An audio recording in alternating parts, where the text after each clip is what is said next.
Welcome, everyone. I don't think I see anyone brand new today, but except for our guest, David. This is a group that was designed as a space created specifically for DSRCT patients, caregivers, and care partners, people who are living this experience. Our purpose is community, connection, and the sharing of information with and experiences with others who truly understand. We all come to this journey from different places, different locations, backgrounds, beliefs, ages, and different points in this experience. Some are newly diagnosed, some have been at this for years, some are caring for someone they love. So whatever has brought you here, you belong here, and we welcome each person and give you grace, kindness, and respect.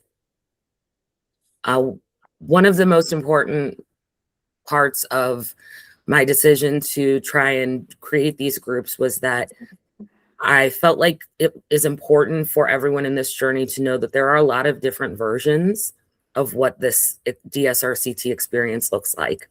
Some of them that we see the most often are not really great outcomes. And so I'm very grateful to the long-term survivors that have been willing to come back and share their stories.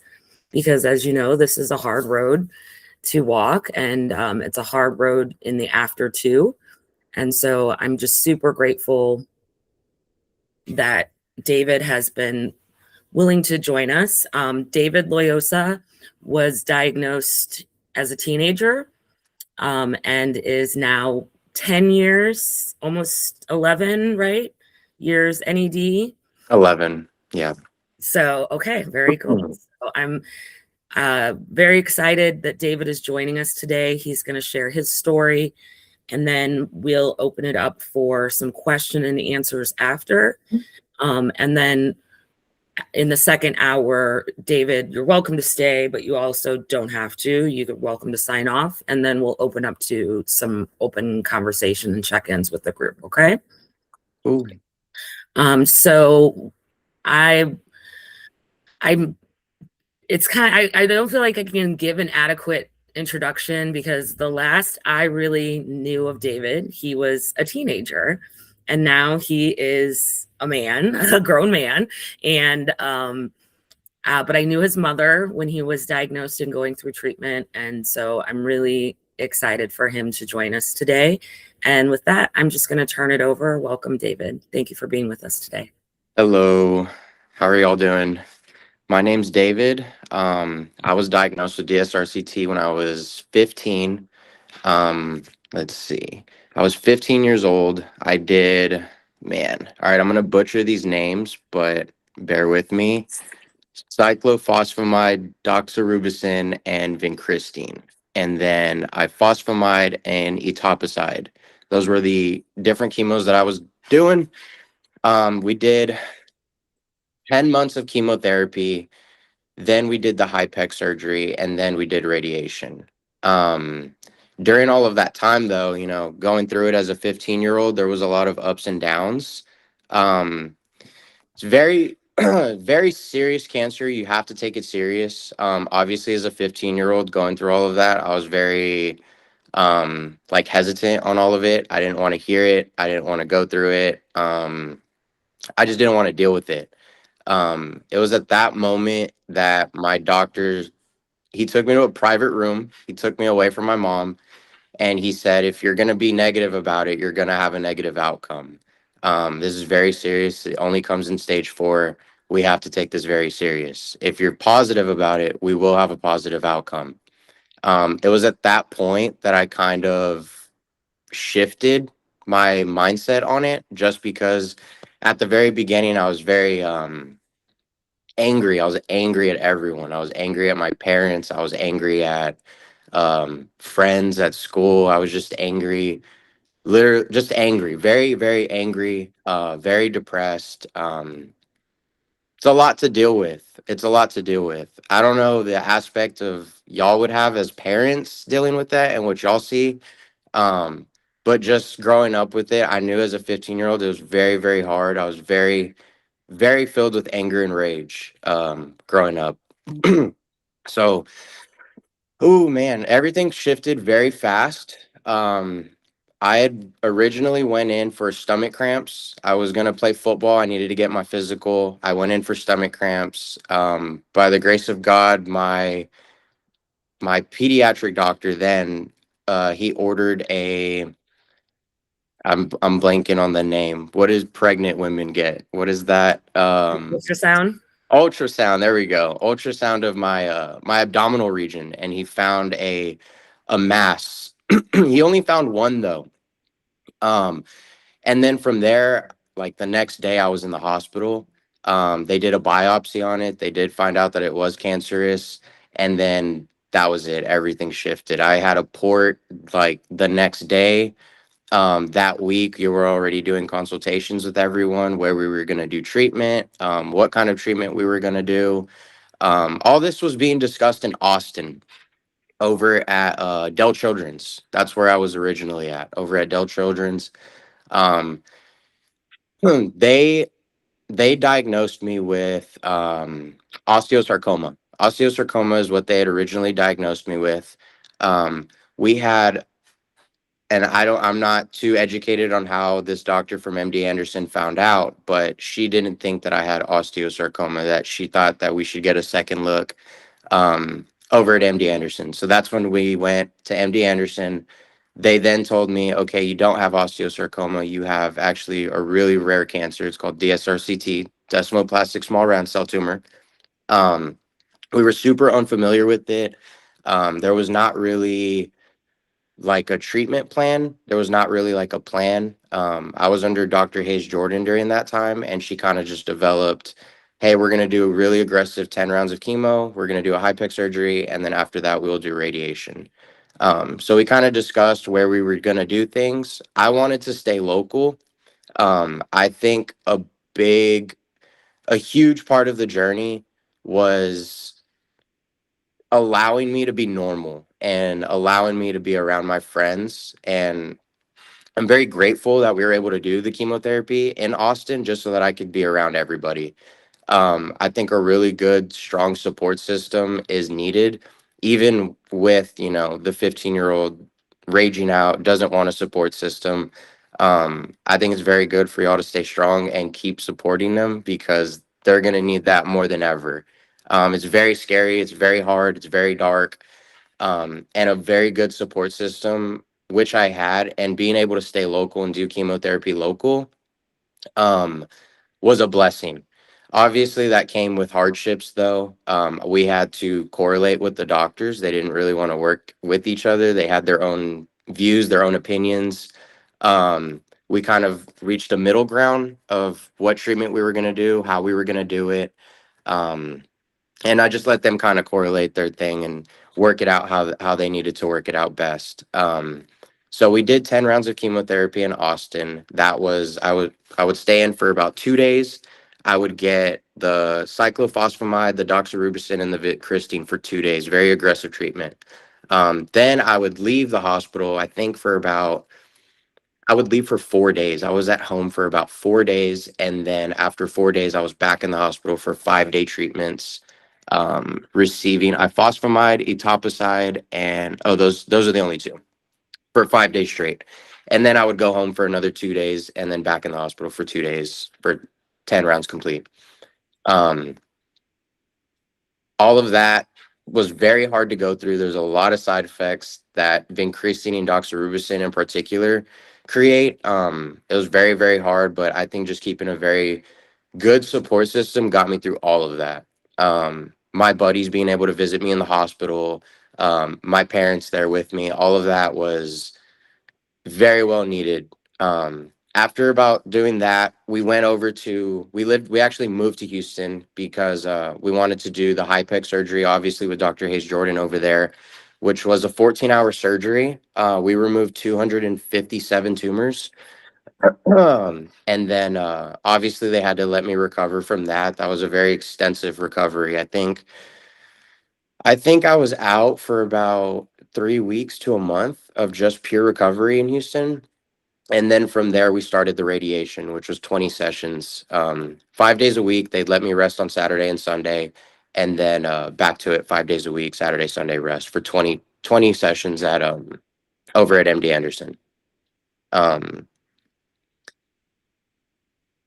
that was pretty much the treatment. It was very aggressive. All of that happened. It was fast. It wasn't even a year. I think I went through all of that within like 10 to 11 months, all of that. Very, very fast. After all of it, they did find no evidence of disease. But they didn't want to stop there. They did want me on maintenance chemo, which was it wasn't going to be IV chemo, it was going to be a pill. I started asking questions though. They also wanted me to keep my feeding tube because I had a feeding tube during radiation. I couldn't eat. Absolutely just could not eat anything during radiation. It wasn't about until like the third week of radiation that I started taking like whole foods, but even then it wasn't. I was primarily on a feeding tube. But they had wanted me to keep that after. They wanted me to keep my port as well, and they wanted me to do maintenance pill chemo after all of that was said and done. At that point, though, I was bouncing around from city to city. I was sick. There's just a lot going on. I was just like, we have no evidence of disease. Like, why are we continuing to do all these things? So I requested them take out the port, take out the feeding tube the next day, and then I denied maintenance chemo. So I've never taken maintenance chemo. We kind of said it was I I I was just completely burnt out with it. I do go back once a year just for scans. We still are no evidence of disease, but um, yeah, that was pretty much the entirety of it. I don't know if y'all have questions or anything like that or specifics that y'all want me to cover. Um, Thank you, David. And I think one of the important things that in your story is that it's easy for people in our community to feel like if you can just figure out the magic combination of the yeah, right steps, that you'll get the right outcome. And that's not really how it works, right? yeah, Everyone is no, unique. Your yeah. story is unique. Maybe you could talk a little bit more about why you didn't want to do the maintenance chemo, like what led to that decision, aside from just being sick and miserable. And then what did you do instead? Like, what did your life after NED look like? So I mean, in all honesty, yeah, that was pretty much as soon as I started asking, like, hey, what are some side effects of maintenance chemo? Like, what can I expect to look what what can life look like being on maintenance chemo? She started to say, you might lose your hair. You might feel sick. You might feel nausea some days. Some days you might feel good. Some days you might not feel good.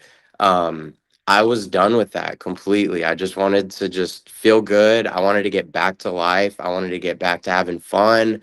Get back to having girlfriends, get back to sports, just get back to everything that I was doing originally before all of that. So that was pretty much why I said, like, and there's also, you're telling me it's no evidence of disease. Why am I going to be on a maintenance chemo pill if I don't need it? There's essentially nothing to kill. Why are we doing this?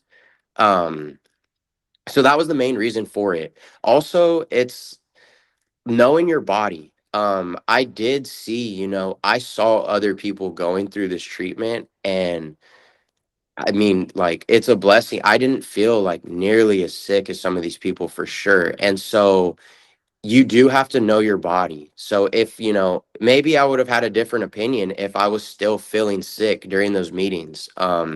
I don't know. I can't speak for everyone. I just know what I felt. I know what my body felt like. Um, and my mom as well giving me that freedom to make those decisions was very nice because I was feeling good. I was feeling, I felt great after. I'm like, I'm ready to get back. Like, I don't feel sick anymore. Like, this feels great. I don't want to, put a pill in my body that's going to potentially make me feel sick later. Or lose my hair. I had just gotten my hair back. We finished chemotherapy after 10 months, and as soon as I was done with HIPEC surgery, I mean, I had a full head of hair already again, like as soon as I came out of the 14-hour surgery. I just didn't want to go through all of that again. I didn't want to lose my eyebrows again. I didn't want to lose my hair again. I didn't want to feel sick. So yeah, I was like, you know what? I'm done with this. I feel good. If I feel bad later, I'll let y'all know. But right now I feel great. So I'm done with this. So yeah, no, that's why we opted out of doing maintenance chemo. but also staying healthy after too, though. Like, working out, lots of sun, lots of social. Like, you need to experience the world. You need to experience all of that stuff that gives you, life, inner life. You need to do all of those things, because if you do, like, it's very easy to fall into the depression of this. And if you, what is the word? I guess, like, isolate yourself from everyone. You isolate yourself inside. You're not getting enough sun. You're not getting, enough exercise. Like, that's all contributing factors to all of that. Your water intake, like, are you drinking sodas? Are you just eating candy at the house? I truly believe like all of that played factors into all of it, how I felt after. Um, just being as healthy as I could possibly be. And I do want to jump in and just say, so I know your mom. Yeah. And so I can tell you guys, when you hear like my mom, him say, my mom gave me permission to make this decision, you're like, what, is this woman crazy? She's not. And also, it was really hard for his mom to make that decision. Oh yeah. His No, mom, for sure. I hope his mom might come talk to us, but I think if you look in the group, there are posts, the scanxiety and the worry that your mom carried in those first few years after Yeah. you were NED. Did they make the right decision? Yeah. Was it going to come back at any moment? So it's not that they didn't have that fear there, that understanding of the risk of what was happening, but your mother still had the courage to give you the agency to decide what your health was going to look like for you. And I Yeah. think your life reflects that you have very much taken ownership of your Yeah. body and your health. And so maybe you could talk a little bit about what your life looks like now and what having agency over your health looks like for you today. Yeah, no, for sure. So after, let's see. So after all of it, I started taking health very serious. I changed my diet very drastically. There was after effects of that high pec surgery for I suffered till I was about 20 years old with after effects from that high pec surgery. So that's about, I probably had about 5 hard years after high pec surgery.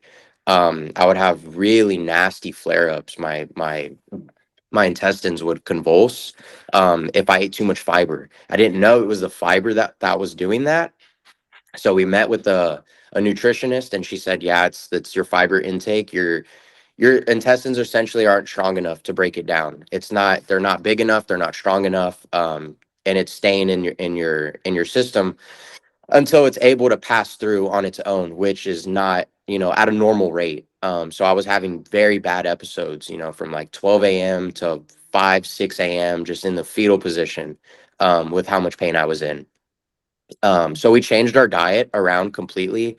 6 grams of fiber is what I was allowed to have for the day. So I was literally reading like every nutrition label, every nutrition fact of everything that I was taking, just because I didn't want to suffer from those episodes. It's very, it's crippling. And as at 18, I was already in at community college. I was already trying to work, and having those episodes like completely affected all of that. I couldn't go to school, can't go to work. I'm having to call in. It's not looking good on my boss. So we completely changed our diet, which helped a ton. That was for about for about 4 years, up until I was like 24. Right about 24 is when I like stopped having episodes, and I was able to kind of eat what I was wanting to eat after. But I think that came with how I was living after. I was working out a lot. I was drinking, the gallon of water that you're supposed to drink for the day. Being out in the sun, just taking care of yourself to the fullest extent. I joined, martial arts. I started martial arts at 20 years old. I'm still in martial arts. I love it. I was doing all of the things that they said you couldn't do, or weren't going to be able to do. I did all of those things. So I think just being able to, take care of yourself, water, sun, social, I think all of that is like the most important stuff that you could possibly have, when dealing with the aftercare and the after of everything. Because it's definitely not easy for sure, but yeah, I think, being healthy, watching what you eat, exercise, I think, is one of the most important things. Do you think that the martial arts has helped you with your mental health and your ability to kind of mentally deal with the challenges of what you went through in your body? Yeah, no, for sure. Martial arts is so much deeper than just fighting. A lot of people just think, okay, you're just gonna go fight, take some fights. Um, it does a lot more than that. It does give you confidence. It does, um, I guess make you who you are. It gives you, like what's the word? Um, I don't know. I guess confidence. Yeah, like confidence in who you are as a person. You can overcome battles. There's a lot of unspoken battles and things that people don't see, that like when you people who do come to the fight and watch the fight live and we're in the ring, there was a lot of stuff that happened before that to get to that point that was very hard on the mats in private that nobody's going to see. So yeah, no, for sure, I think that helped a lot. My coach, I think, helped a lot as well with that. Yeah, no, for sure. I think it all helped. It all came together as one, I think. Well, and when we talked before, you mentioned to me that the doctors had really kind of warned you post HIPEC, none of these things were possible for you. Yeah, yeah. So can you talk about that with the group? They absolutely did not want me doing any of this. They wanted me to never go back to sports. They did not want me to kickbox, did not wrestle. They wanted me to do nothing of that sort. I think Dr.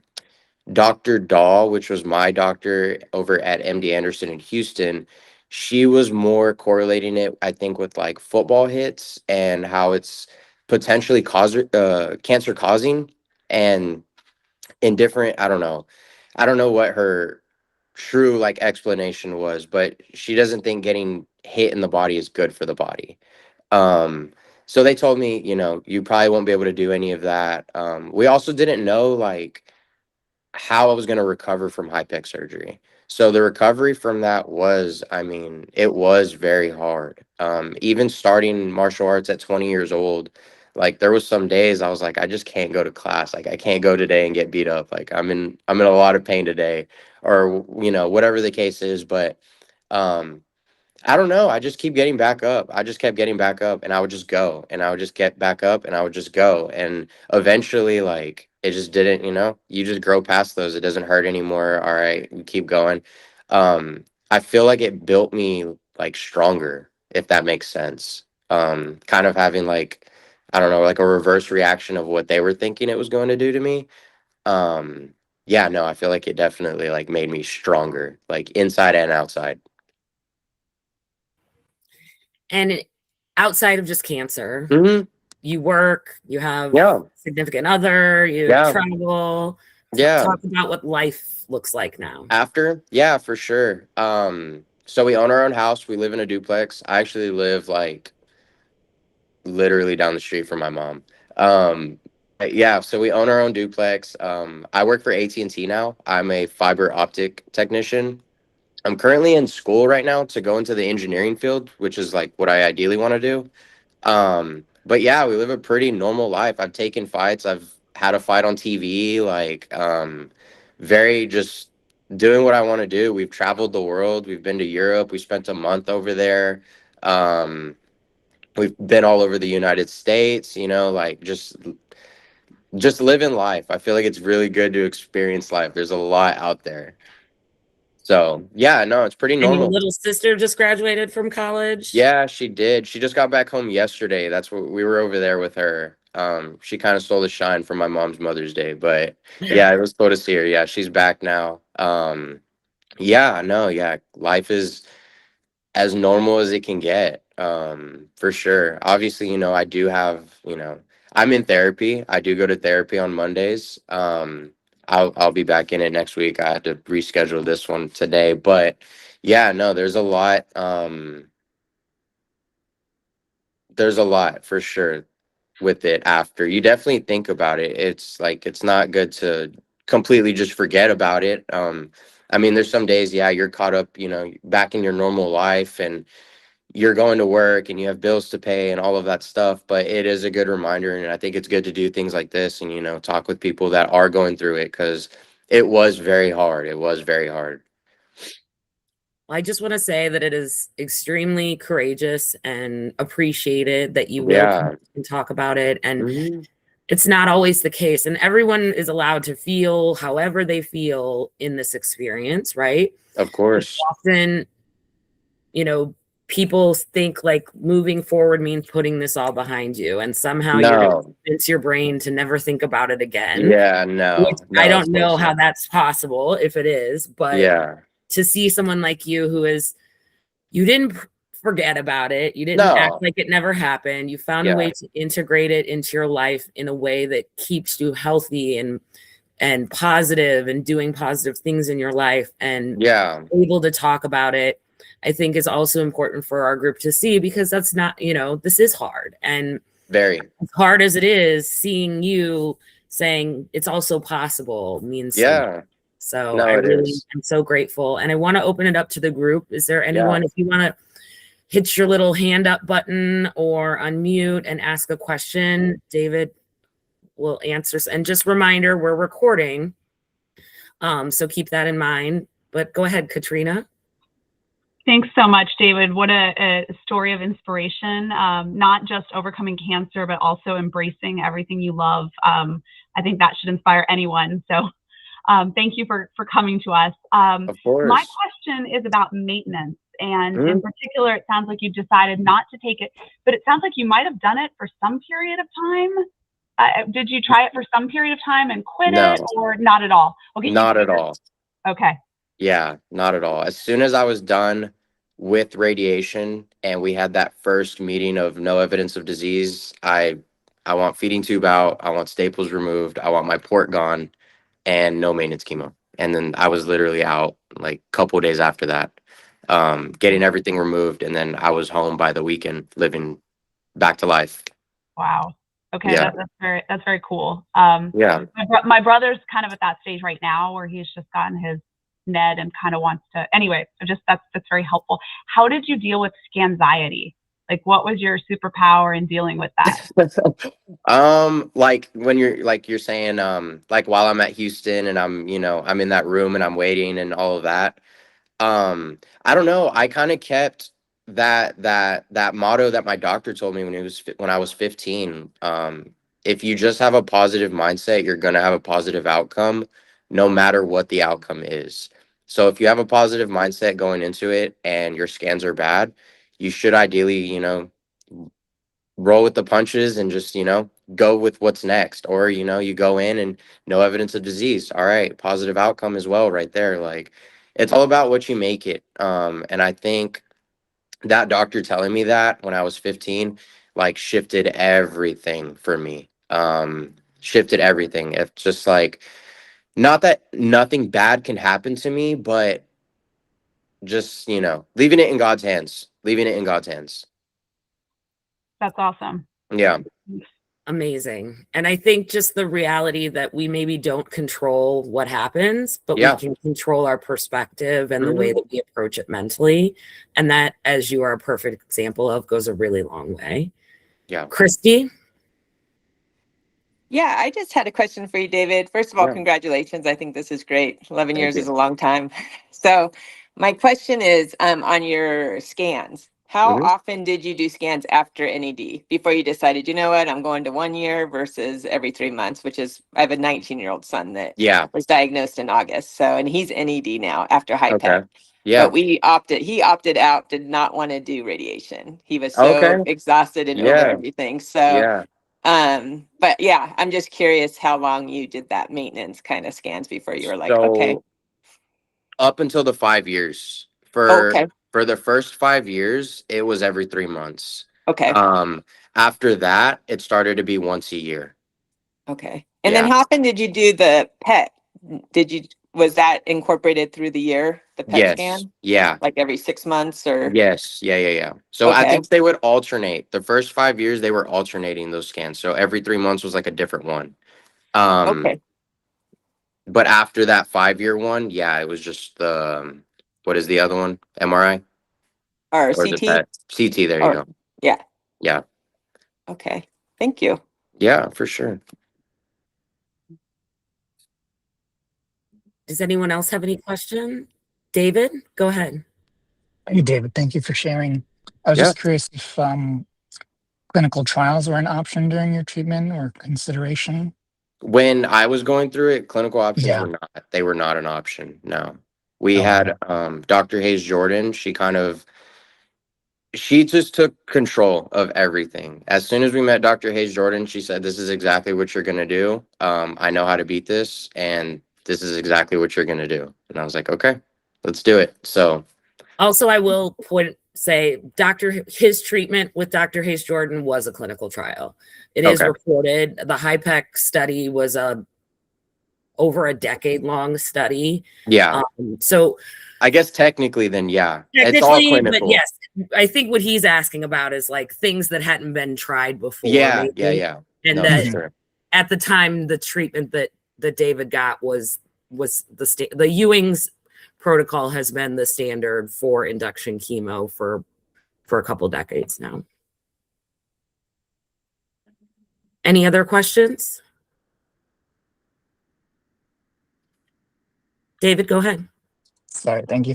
And you can decline this, may be a little personal, but can you speak a little more about your initial presentation post ultrasound?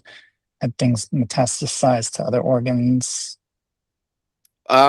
Like if I had any other issues besides, Where was your disease? Did you have any bony, like when you said they had diagnosed you with Yeah. osteo, was it on a bone? it was all over my pelvic region, and a little bit on the liver.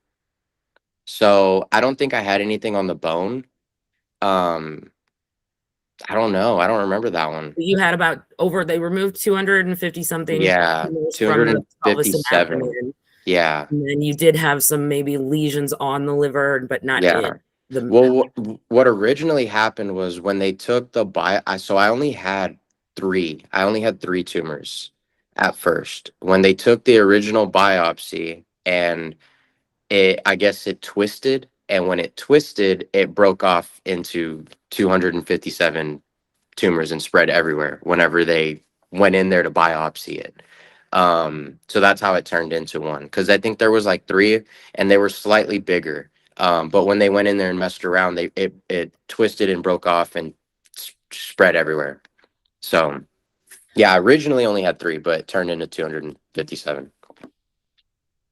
Some of you may have seen in the past, I've made comments about, concerns about abdominal biopsies or going into the abdominal area for a biopsy. If you can do a distant metastasis biopsy, maybe, but there is some risk, like he said, of causing the disease to spread further if they break into the tumor. Yep. Also, it is very common that there is a lot on the scan, or a lot in there that the scan doesn't reflect. So it could be kind of a combination of both, that Yeah. we weren't able to see all of them when they first were looking, but also the biopsy could have made things go a little further. David, did you have your hand up again? Yes, sorry, I have a bunch of questions. My son's No, it's 16 okay. and was diagnosed in April, so Mhm. very close to your age. Yeah. From when you first started feeling unwell to the first misdiagnosis to the actual diagnosis, what was that time period? Fast. Very Was it fast. okay? I had moved to Corpus for the summer just to go get prepared for football, track, all that stuff. My dad would train me. So I was there for 2 months. The last month of being there, I was telling him like, "Hey, I'm having like my stomach's cramping, but like it's like not like normal. Like it hurts. It hurts pretty bad." But dad just being dad, just like, whatever. Like it's like you just have stomach cramps. Like it's not a big deal. So I just, and then days there were like I didn't have any stomach cramps. It was fine. So he kind of didn't really know. So I get back to my mom's house and I tell her like, "Hey, my stomach's kind of cramping a lot. It's kind of hurting." And so we still needed a physical for football. So I was in the ultrasound that day that we went to the doctor. And then I was in like the hospital the next day. So maybe like a month and a half. Yeah. Okay. like a month and a No, okay. Sorry, Chris, I just have one more question. Yeah.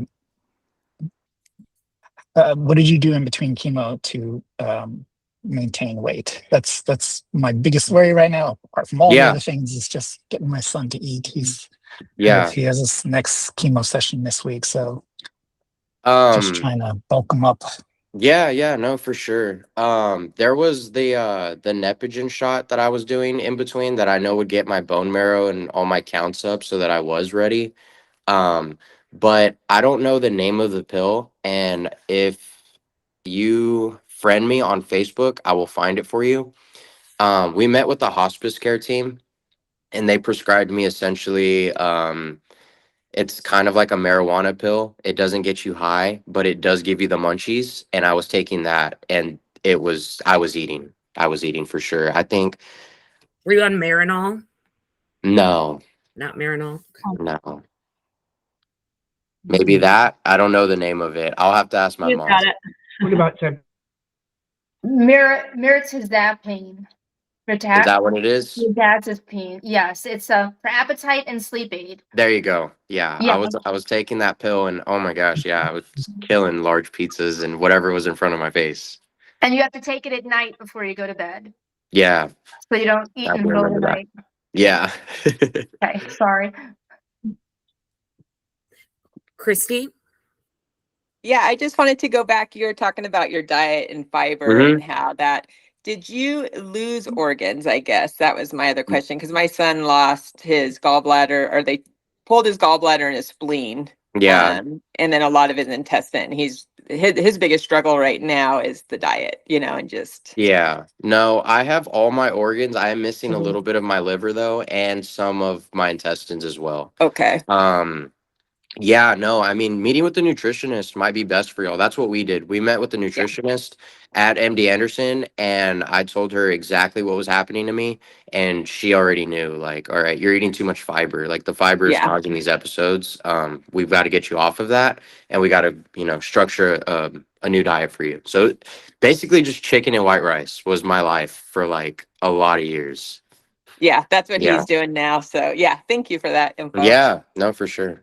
Well, and I think the hopeful thing of that too is that while that was his life for a lot of years and he had Yeah. those issues for a lot of years, that's not your life now, right? No, You no. eat a little bit more Yeah. normally, you don't Yeah. have these issues.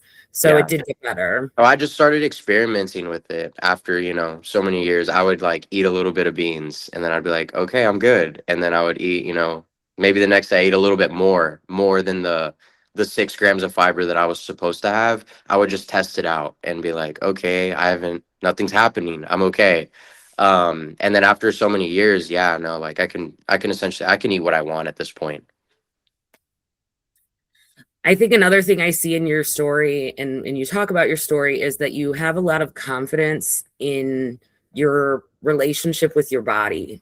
You seem Yes. very confident that you know your body, you trust your body to tell you, Yeah. trust yourself to know. Yeah. And I think that is a huge thing to be able to have cultivated through this, and Yeah. definitely a benefit for your journey. No, for sure. Yeah, I mean, it's also just like fighting through it. Like you have to stay strong. So like, I mean, these days, like I have 60 staples in my stomach at some point, after the high pec surgery. I have a feeding tube. Like I'm still rolling out of bed and I'm trying to do push-ups. Like even if, it's a girl push-up and I'm on my knees or something, like at least just trying to get any sort of, exercise that I can do at that point, even if I am like miserable.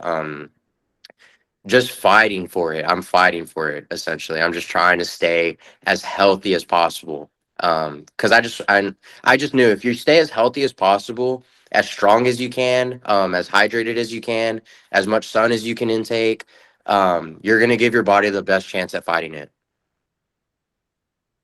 And that's all you can do. Control what you can control. I think that is the perfect way to put it, is to control what you can control, because there's so Yeah. much that is outside of our control. Mm-hmm. And I think your mindset I think is maybe the one thing we have the most impact on, right? Yeah. And your mindset is just such an inspiration. So I'm It's really grateful. easier said than done, obviously. I'm not gonna sit here and lie to y'all and say, I was all sunshines and rainbows. Like, no, it was very like rageful 15-year-old. I thought everyone was out to get me. I thought, why is God doing this? Like, why would God do this to me?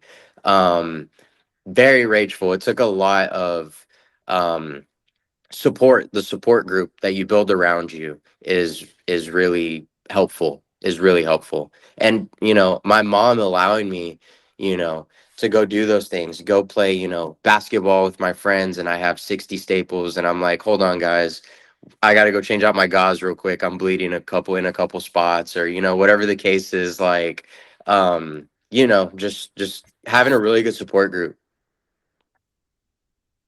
Well, and the courage it takes to do that for your as a mother, to let you live despite all that you'd went through. But it you now in retrospect are saying how important letting you live was to where you are today. And I think that's important for people to hear. Very important.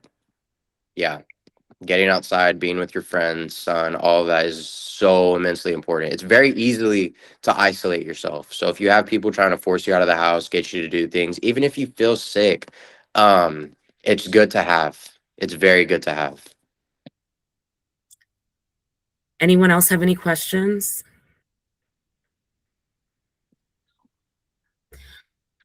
Freddie, go ahead. Welcome. Great to see you. Thanks, Laura. Not much questions because everything he has said, but just very thankful for David to share his experience with us. It was great, and thanks to Laura as well. Quite inspiring, and all our wishes, prayers, and blessings for you and also for others. Thank you. Of course. Yeah. Y'all more than welcome to reach out to me if y'all have any questions, any like even personable questions that you don't want to ask here. Because obviously there was a lot of hardships that, went behind closed doors. But yeah, no, for sure. Y'all are more than welcome to reach out. Sure. Thank you so much. Of course. And so, David, go ahead. Sorry, 1,000 questions. No, go ahead. I'm glad. Looking back and what you know now, do you think that your doctors or your parents kind of tailored information for you to digest? Or did you get everything? Did you know what was going on at the time? I knew what was going on at the time. I think everything shifted once I had that conversation with my doctor and him, saying, "Hey, mom, I need you to leave the room. Hey, dad, I need you to leave the room. I want to speak to your son one-on-one. And let me know, hey, if you have a negative mindset and you continue being like this, you're gonna have a negative outcome. There's no ifs, ands, or buts." That's where it shifted. I was like, okay, I got to be strong for myself. I got to be strong for the people around me. My mom doesn't, want to see me go through this. My friends don't want to see me go through this. I just be strong for the people around you, for sure. It's easier said than done. But when there's a will, there's a way. Yeah. Well, thank you so much, David. Like I said, we're going to be able to put this on the YouTube to share your story with other people. So people outside of who was able to attend today can also see it. Yeah, for sure. And then David is part of the DSRCT group. But like he said, you're welcome to reach out. And if you can't find him for some reason on Facebook, feel free to reach out to me. I can share his Facebook or his email so that you can be in touch. And David, I'm so grateful that you're willing to support people in our community and take your time to talk to and share with us today. And your story of hope is so meaningful. I have two questions I kind of want to wrap up with. Mm-hmm. One is, if you had to give one piece of advice to someone who was newly diagnosed, what would it be? Just one thing. The same advice I was given. Positive outcome, positive mindset will have a positive outcome no matter what happens. That I based my whole life about that. Like even past cancer, like, just going into interviews, meetings for an engineering position. Oh, I didn't get the engineering position. Like, you know what? All right, we'll just take it for what it is, on to the next. Like, keep going, keep going, keep going. staying positive is like the number one thing you can do. Awesome. And being here today is so impactful for the people that are seeing this and for our community. What is your hope for the DSRCT community? If you had to say one thing that you hope for people facing this.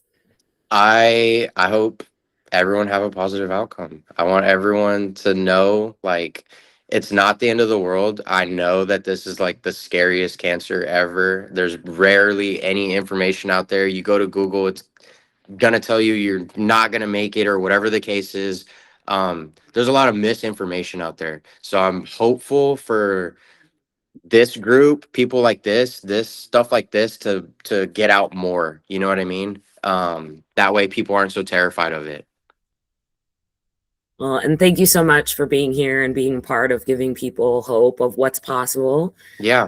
And I appreciate it. You're welcome to stay on.